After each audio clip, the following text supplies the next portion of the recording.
പ്രമേഹം എന്ന് പറയുന്ന രോഗം ഇന്ന് ഒരു സർവ്വവ്യാപി പോലെയാണ്. ഒരു വീട്ടിലെങ്കിലും ഒരാളെങ്കിലും ഇന്ന് പ്രമേഹ രോഗിയാണ്. അത്രയും അധികം പ്രമേഹ രോഗികൾ നമ്മുടെ നാട്ടിലുണ്ട്. നമ്മളിത് ആദ്യ സമയത്തൊന്നും തിരിച്ചറിയാതെ പോകുന്നതുകൊണ്ടാണ് ഈ രോഗികളുടെ എണ്ണം ഇങ്ങനെ കൂടിക്കൊണ്ടേയിരിക്കുന്നത്. അപ്പോൾ നമുക്ക് ഈ പ്രമേഹം തുടക്കത്തിൽ തന്നെ എന്തൊക്കെ ലക്ഷണങ്ങളാണ് ശരീരത്തിൽ കാണിക്കുന്നത്, നമുക്ക് എങ്ങനെ തിരിച്ചറിയാം എന്നൊക്കെ ഈ വീഡിയോയിലൂടെ നോക്കാം.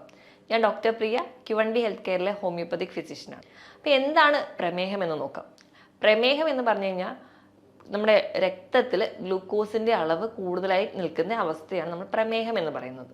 അപ്പം നമ്മൾ കഴിക്കുന്ന ഊർജ്ജം അല്ലെങ്കിൽ നമ്മൾ കഴിക്കുന്ന ഭക്ഷണത്തിൽ നിന്ന് ഊർജ്ജം അത് ഗ്ലൂക്കോസിൻ്റെ ഫോമിലാണ് നമ്മുടെ ശരീരത്തിലൂടെ സഞ്ചരിക്കുന്നത്. അപ്പോൾ ഈ ഒരു ഗ്ലൂക്കോസിൻ്റെ ലെവൽ നമ്മുടെ രക്തത്തിൽ കൂടുമ്പോൾ അത് പ്രമേഹമാവുന്നു. നമ്മൾ നോക്കുകയാണെങ്കിൽ പ്രമേഹ രോഗികളുടെ എണ്ണം ദിവസം ചെല്ലുന്തോറും കൂടിക്കൊണ്ടേയിരിക്കുക. നമ്മൾ തുടക്കത്തിലൊന്നും തിരിച്ചറിയാതെ തന്നെ പോവുകയും നമുക്ക് പല പല കോംപ്ലിക്കേഷനിലോട് എത്തുമ്പോഴായിരിക്കും നമ്മൾ തിരിച്ചറിയുന്നത്. ചിലപ്പോൾ നമുക്ക് എങ്ങനെയെങ്കിലും ഒരു കാലിലോ അല്ലെങ്കിൽ നമ്മുടെ വിരലുകൾക്കൊക്കെ ഇങ്ങനെ മുറിവ് വന്നിട്ടുണ്ടെങ്കിൽ അത് ഉണങ്ങാതിരിക്കുക, അല്ലെങ്കിൽ പഴുക്കാൻ തുടങ്ങുന്ന സമയത്ത്, അല്ലെങ്കിൽ ചിലപ്പോൾ കാലിന് ചെറിയ തരിപ്പ് വരിക, കണ്ണിന് ചെറിയ മൂടലോ മങ്ങലൊക്കെ വരുന്ന സമയത്ത് നമ്മൾ ഡോക്ടറെ അടുത്ത് പോകുന്നു. ആദ്യം ഒരു ഡോസ് മരുന്നിലൊന്നും വലിയ മാറ്റം കാണിക്കാതെ വരുമ്പോൾ ഡോക്ടർമാരോ അല്ലെങ്കിൽ നമ്മൾ തന്നെ ഒരു സംശയം പറയാറുണ്ട്, എന്താ പ്രമേഹം ഉണ്ടോ എന്നൊരു ഡൗട്ട് ഉണ്ട്, അപ്പോൾ നമ്മളൊന്ന് ബ്ലഡ് ടെസ്റ്റ് ചെയ്യുക, അല്ലെങ്കിൽ HbA1cയോ FBS ഒക്കെ ഒന്ന് നോക്കിയിട്ട് വരാൻ പറയാറുണ്ട്. അപ്പോഴാണ് പലപ്പോഴും പല ആൾക്കാരും ഈ ഒരു പ്രമേഹ രോഗമുണ്ടെന്ന് തന്നെ തിരിച്ചറിയുന്നത്. ഈ പ്രമേഹം എങ്ങനെയാണ് ഉണ്ടാകുന്നതെന്ന് നമുക്ക് നോക്കാം. നമ്മൾ കഴിക്കുന്ന ഭക്ഷണം നമുക്ക് ഗ്ലൂക്കോസ് എന്ന ഫോമിൽ നമ്മുടെ ശരീരത്തിൽ എത്തുന്നു. ഈ ഗ്ലൂക്കോസിനെ നമ്മുടെ ശരീരത്തിൽ ഉണ്ടാക്കുന്ന ഒരു ഹോർമോണാണ്, നമ്മുടെ പാൻക്രിയാസിൽ നിന്ന് ഉണ്ടാക്കുന്ന ഒരു ഹോർമോണാണ് ഇൻസുലിൻ എന്ന് പറയുന്നത്. ഈ ഇൻസുലിൻ രക്തത്തിലെത്തിയ ഗ്ലൂക്കോസിനെ വലിച്ച് നമ്മുടെ ശരീരത്തിലെ ഓരോ കോശങ്ങളിലോട്ട് എത്തിക്കും. കോശങ്ങളുടെ അവിടെ ചെന്ന് ആ ഒരു വാതിൽ തുറന്നുള്ളിലേക്ക് കിടക്കാൻ വേണ്ടി അവരെ സഹായിക്കുന്നവരാണ് ഇൻസുലിൻ റിസപ്റ്റേഴ്സ് എന്ന് പറയും. ഈ ഇൻസുലിൻ റിസപ്റ്റേഴ്സ് വന്നിട്ട് അകത്തേക്ക് കൊണ്ടുപോകും ഈ ഇൻസുലിനെയും ഗ്ലൂക്കോസിനെയും ചേർന്ന്. ഇങ്ങനെ അകത്തേക്ക് എത്തുന്നു, അവിടുന്ന് നമുക്ക് ഊർജ്ജം ആവശ്യത്തിന് ഉണ്ടാക്കുന്നു, നമ്മുടെ ദൈനംദിന പ്രവർത്തനങ്ങളൊക്കെ നടക്കുന്നു. ഇനി നമ്മുടെ ശരീരത്തിൽ എന്തെങ്കിലുമൊക്കെ ഒരു താളപ്പിഴവുകൾ വരിക അല്ലെങ്കിൽ ഒരു പ്രമേഹ രോഗ സാധ്യതയൊക്കെ ആകുന്ന സമയത്ത് നമുക്ക് ഉണ്ടാകുന്ന ആ ഒരു ഇൻസുലിൻ എന്ന് പറയുന്നത് അത്ര ഒരു കാര്യക്ഷമമായിട്ടുള്ള ഒന്നായിരിക്കത്തില്ല. അല്ലെങ്കിൽ ഇൻസുലിൻ ഒരു ഹൈപ്പർ സെൻസിറ്റീവായിട്ട് മാറും, ഒരു ഇൻസുലിൻ റെസിസ്റ്റൻസ് കാണിക്കാൻ തുടങ്ങും.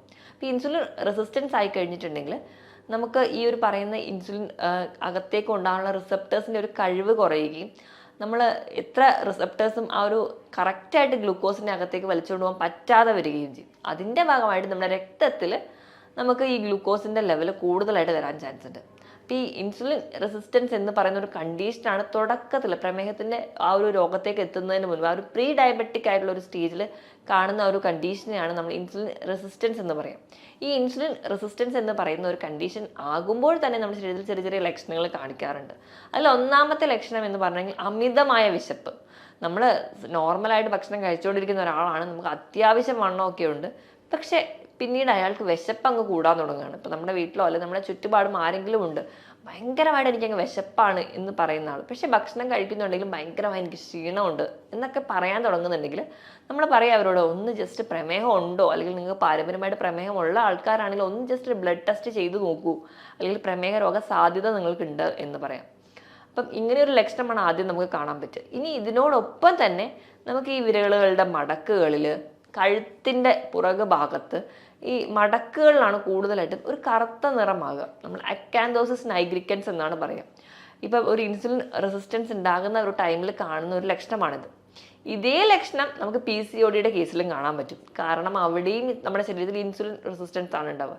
PCOD ഉള്ള പെൺകുട്ടികൾക്ക് നോക്കിക്കഴിഞ്ഞാൽ അവരുടെ കഴുത്തിൻ്റെ ബാക്കിൽ ഒരു കറുത്ത നിറം, അതേപോലെ വിരലുകളുടെ മടക്കുകളിൽ ഒരു ബ്ലാക്ക് ഡിസ്കളറേഷൻ ഉണ്ടെങ്കിൽ അവിടെയും ഇൻസുലിൻ റെസിസ്റ്റൻസ് ഉണ്ടെന്നാണ് അർത്ഥം.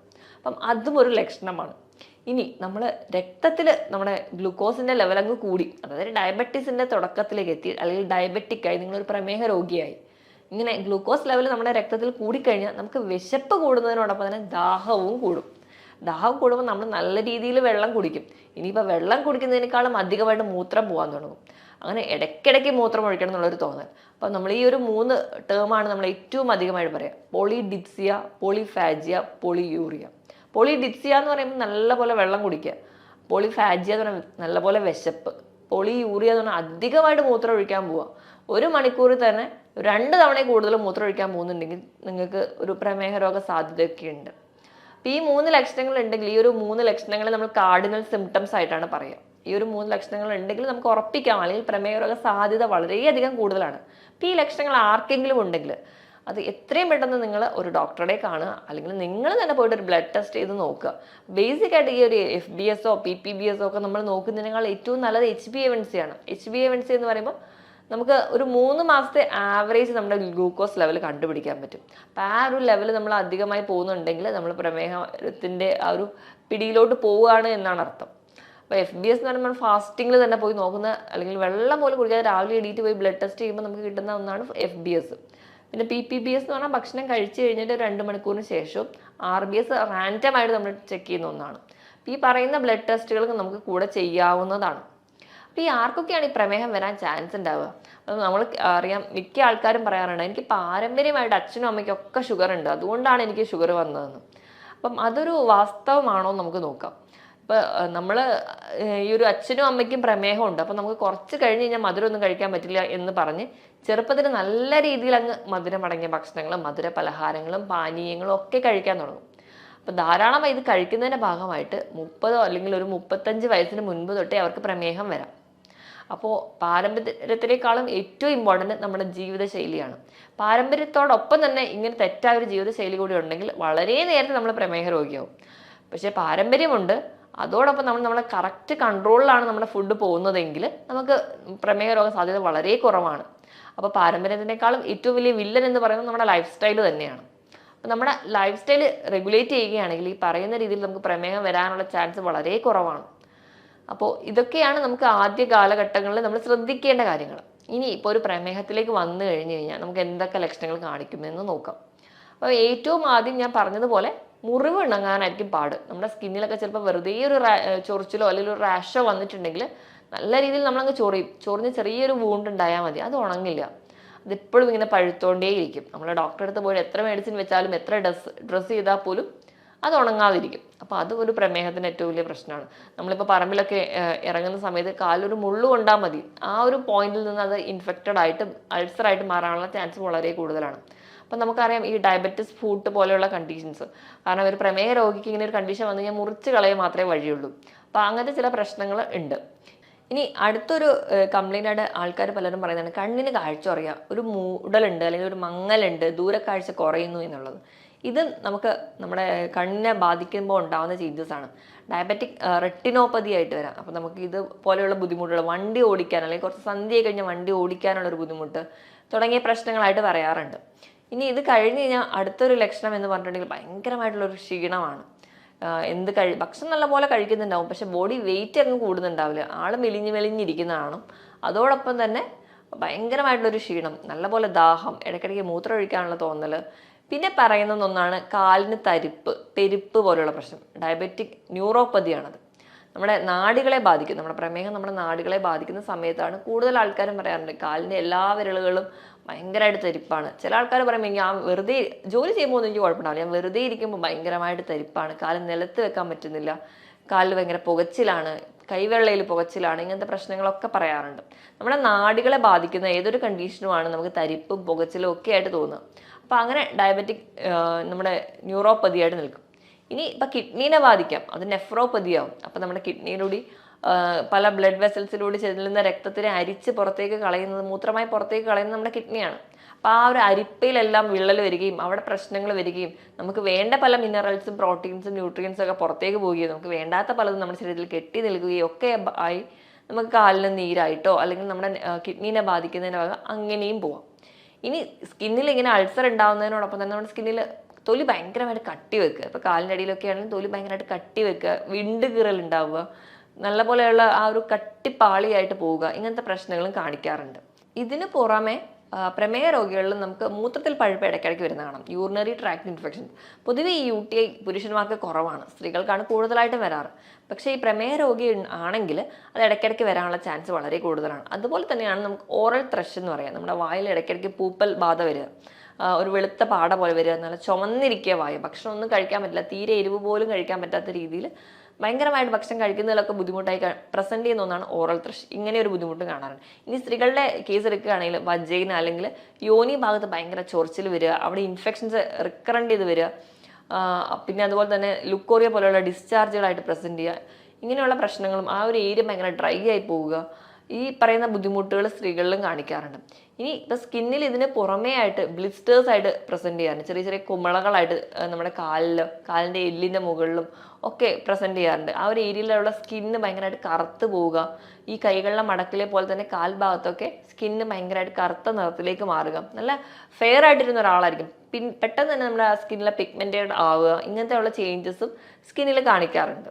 ഇതോടൊപ്പം തന്നെ സ്കിന്നിൽ ചെറിയ ചെറിയ ടാഗായിട്ട് പ്രസന്റ് ചെയ്യാം, കഴുത്തിലും അതുപോലെ തന്നെ കാലിലും കയ്യിലും ഒക്കെ ഭാഗങ്ങളിൽ ചെറിയ ചെറിയ ടാഗായിട്ട് പ്രസന്റ് ചെയ്യാം, കാരണം ഒന്നും കൂടാതെ ചെറിയ റെഡ് റാഷസ് ആയിട്ട് പ്രസന്റ് ചെയ്യുക. ഇങ്ങനത്തെ കുറേ ചേഞ്ചസും ഈ പ്രമേഹ രോഗികളിൽ കാണിക്കുന്ന ലക്ഷണങ്ങളാണ്. ഈ പറഞ്ഞ ലക്ഷണങ്ങളൊക്കെയാണ് കൂടുതലും പ്രമേഹ രോഗികളിൽ കാണാറുള്ളത്. നമ്മൾ ഈ പറഞ്ഞ രീതിയിൽ അല്ലെങ്കിൽ പ്രമേഹം വേണ്ട രീതിയിലൊന്നും നമ്മൾ ശ്രദ്ധിക്കാതെ പോകുമ്പോൾ അത് കോംപ്ലിക്കേഷൻ ഉണ്ടാവുകയും അത് മറ്റ് പല ലക്ഷണങ്ങളോടും കൊണ്ടുപോകാറുണ്ട്.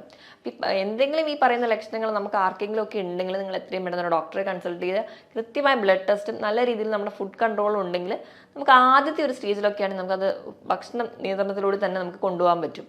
ഇനി ഇപ്പം ഭക്ഷണം നിയന്ത്രിക്കുന്ന സമയത്ത് നമ്മൾ അന്നജത്തിൻ്റെ അളവ് നല്ലപോലെ കുറയ്ക്കുക, നമ്മൾ കുറച്ചുകൂടെ പ്രോട്ടീൻ്റെ അളവ് കൂടുക, ധാരാളമായിട്ട് പഴവർഗ്ഗങ്ങളും പച്ചക്കറികളും കഴിക്കുക. ഇനി ഇതോടൊപ്പം തന്നെ ഒരു ഇൻ്റർമീഡിയറ്റ് ഫാസ്റ്റിംഗ് കൂടി ഉണ്ടെങ്കിൽ നമുക്ക് പ്രമേയം ഈസി ആയിട്ട് കൺട്രോൾ ചെയ്യാൻ പറ്റും.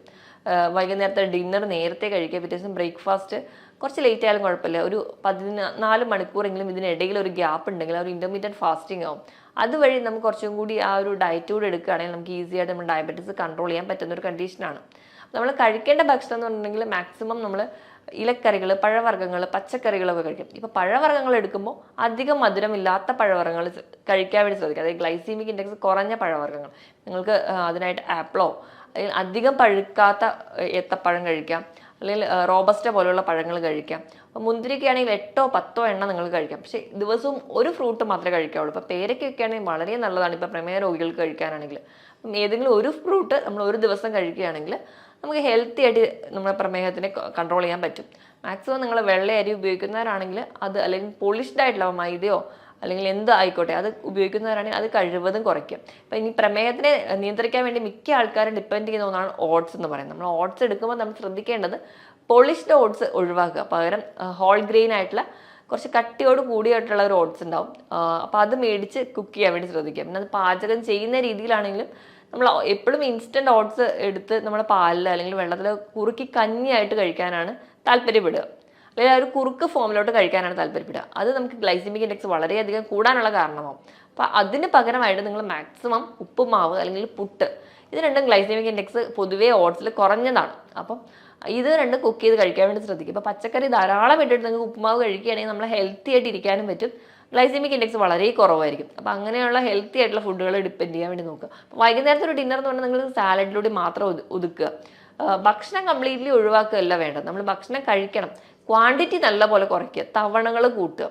ഇപ്പം പ്രമേഹ രോഗികൾ എപ്പോഴും ഭക്ഷണം കഴിക്കുമ്പോൾ 4-5 തവണയായിട്ട് കഴിക്കുന്നതിൻ്റെ ക്വാണ്ടിറ്റി അങ്ങ് കുറച്ചാൽ മതി. നമ്മുടെ വിശപ്പിനനുസരിച്ച് മാത്രം വളരെ കുറഞ്ഞ രീതിയിൽ ഭക്ഷണത്തിൻ്റെ അളവ് കുറയ്ക്കുക, ക്വാളിറ്റി നല്ല രീതിയിൽ കൂട്ടാനും ശ്രദ്ധിക്കുക. അതായത് നല്ല രീതിയിൽ പച്ചക്കറികളോ അല്ലെങ്കിൽ ഞാൻ പറഞ്ഞ രീതിയിൽ ഹെൽത്തി ആയിട്ടുള്ള ഭക്ഷണം.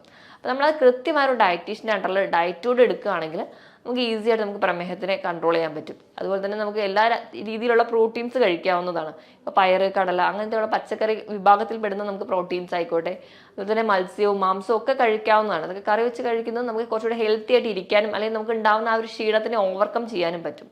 ഈ പറഞ്ഞ രീതിയിൽ തന്നെ നമ്മുടെ ഡയറ്റ് സെറ്റ് ചെയ്യുക. പിന്നെ വേണ്ടത് കൃത്യമായൊരു വ്യായാമമാണ്. നിങ്ങൾ ആഴ്ചയിൽ 5 ദിവസമെങ്കിലും നിർബന്ധമായിട്ട് എന്തെങ്കിലും ഒരു വ്യായാമം വേണം. നമ്മൾ വീട്ടിൽ ജോലി ചെയ്യുന്നുണ്ടെന്ന് ഓർത്തിട്ടോ അല്ലെങ്കിൽ നമ്മൾ മറ്റു പല ജോലികളും ചെയ്യുന്നവരാണ്, അതുകൊണ്ട് എനിക്ക് വ്യായാമത്തിൻ്റെ ആവശ്യമില്ല എന്നുള്ളൊരു തെറ്റിദ്ധാരണ മാറ്റിയിട്ട് വ്യായാമത്തിന് വേണ്ടിയിട്ട് ഒരു അരമണിക്കൂറെങ്കിലും മാറ്റി വെക്കുക. ആഴ്ചയിൽ 5 ദിവസമെങ്കിലും കൃത്യമായ വ്യായാമം വേണം. ആവശ്യത്തിന് വെള്ളവും നല്ലപോലെ തന്നെ കുടിക്കാൻ വേണ്ടി ശ്രദ്ധിക്കുക. ഇതോടൊപ്പം തന്നെ നമ്മുടെ ഉറക്കത്തിൻ്റെ പാറ്റേൺ ഒക്കെ കൃത്യമായിട്ട് ഇരിക്കുകയാണെങ്കിൽ നമുക്ക് ഈ പറയുന്ന രോഗങ്ങളൊന്നും വലിയ കോംപ്ലിക്കേഷനിലൂടെ പോവാതെ കൺട്രോൾ ചെയ്യാൻ പറ്റും. ഒരു 6 മുതൽ 7 മണിക്കൂർ വരെ നല്ല ഉറക്കം കിട്ടുകയാണെങ്കിൽ നമ്മുടെ ഹെൽത്തി ആയിട്ട് ഇരിക്കാൻ വേണ്ടി സഹായിക്കുകയും ചെയ്യും. ഈ പറഞ്ഞ കാര്യങ്ങളൊക്കെ നിങ്ങൾ ശ്രദ്ധിക്കുക. ഇനി നിങ്ങൾക്ക് എന്തെങ്കിലും പ്രമേഹ രോഗ സാധ്യത ഉണ്ടെങ്കിലോ അല്ലെങ്കിൽ എന്തെങ്കിലും ഈ ഡൗട്ടുകൾ, ഈ പറഞ്ഞ ലക്ഷണങ്ങൾ എന്തെങ്കിലും ഡൗട്ടൊക്കെ ഉണ്ടെങ്കിൽ നിങ്ങളൊരു ഡോക്ടറുടെ കൺസൾട്ടേഷൻ എടുക്കുക. ഈ പറഞ്ഞ കാര്യത്തിൽ എന്തെങ്കിലും ഡൗട്ട് ഉണ്ടെങ്കിൽ താഴെ കാണുന്ന നമ്പറിൽ കോൺടാക്ട് ചെയ്യുക. മറ്റൊരു ഹെൽത്ത് ടോപ്പിക്കുമായിട്ട് വീണ്ടും കാണുന്നത് വരെ നന്ദി.